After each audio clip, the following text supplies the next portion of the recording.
Friends, welcome to the channel. இந்த informative video பாருங்களேன், goose bumps வரும். பாருங்கள் வீடியோ. இவரை பத்தி பேசுறதுக்கு கண்டிப்பா டிஎம்கே சப்போர்ட்டரா தான் இருக்கணும்ன்ற அவசியமே கிடையாது பாரு. அதுக்கப்புறம் இளைஞரணி அமைப்பாளராக இருந்து தன்னோட 32 வயசுல தான் எலெக்ஷன்ல நின்று தோத்து போய் அதுக்கடுத்த எலெக்ஷன்ல ஜெயிச்சு எம்எல்ஏ ஆகி 43 வயசுல மக்களால தேர்ந்தெடுக்கப்பட்ட முதல் மேயர்ன்ற பேரை வாங்கி தன்னோட 53வது வயசுல தான் அமைச்சர் ஆகிறாரு, 63வது வயசுல தான் எதிர்கட்சி தலைவர் ஆகிறாரு, 65வது வயசுல கலைஞர் இறந்ததுக்கு அப்புறம் தான் அந்த கட்சிக்கே தலைவர் ஆகிறாரு, 66வது வயசுல தான் முதலமைச்சரே ஆகிறாரு. ஆனா அப்படிப்பட்ட ஒருத்தரோட உழைப்பு உதாசனப்படுத்தி ஈஸியா மனராட்சின்னு சொல்லும்போது மட்டும் கை தட்டினீங்களே சார் எல்லாரும். என்ன சொல்கிறாங்க கேட்டுங்கில்ல? That is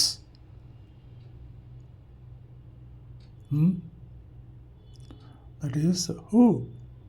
Muthuvel Karunanidhi Stalin. Please subscribe.